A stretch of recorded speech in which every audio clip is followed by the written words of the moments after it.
বর্ষাকালে পেঁপে গাছের যত্ন। দেখেন একটু আগে মাত্র 10 মিনিট আগে বৃষ্টি থেমেছে, কিন্তু গাছে কোনো একটা এর মধ্যে কোনো পানি নাই, ক্ষেতের মধ্যে পানি নেই, শুধু মাঝখানে যে পল্লাটা আছে ওইখানের মধ্যে একটু পানি। দেখেন সমস্ত ক্ষেত শুকনো। একটু আগে বৃষ্টি হয়েছে, 10 মিনিট আগে ভারী বৃষ্টি। অনেকেই বৃষ্টির সিজনে মানে পেঁপে গাছ নষ্ট হয়ে যায়, অনেকে হাউমাউ শুরু করে, তাদের দোষের কারণে এটা নষ্ট হয়। কারণ ঠিক মতো ড্রেনেজ ব্যবস্থা থাকে না, ঠিক মতনে সঠিক সময়ে যে মাটি দেওয়ার কথা ছিল ওইটা মাটি দেয় না। এই দেখেন একটা গাছের মধ্যে কোনো রোগ বলাই আছে নাকি বর্ষাকাল। আজকে আপনার হলো 2025 সালের জুলাইয়ের 19 তারিখ আজকে। এই দেখেন একটা গাছের মধ্যে কোনো রোগ বলাই আছে। জাত দেওয়ার আনছিলাম টপটিরি কইরা ব্রাক থেকে, নার্সারি থেকে, কিন্তু জাত হয়েছে অন্যটা। কি তাদের নিজে বুঝতে পারতেছে না।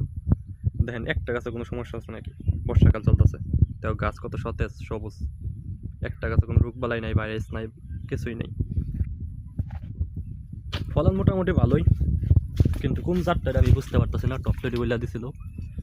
গাছের বয়স আজকে 2.5 মাস। গাছ একটু তাড়াতাড়ি বড় হওয়ার কারণ হলো একটু বৃষ্টি, তো নিয়মিত বৃষ্টি পড়তেছে, জন্য গাছ তাড়াতাড়ি বড় হয়ে গেছে।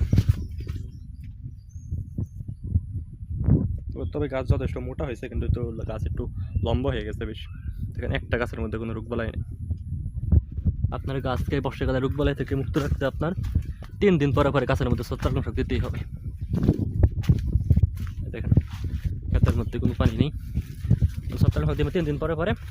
সকাল থেকে দুপুরের এক ভিতরে গাছের গুঁড়ার মধ্যে দিয়ে দেবেন, আর বিকালে শুধু গাছের পাতা আর পেঁপেগুলো ভিজিয়ে দেবেন ছত্রাকনাশক দিয়ে।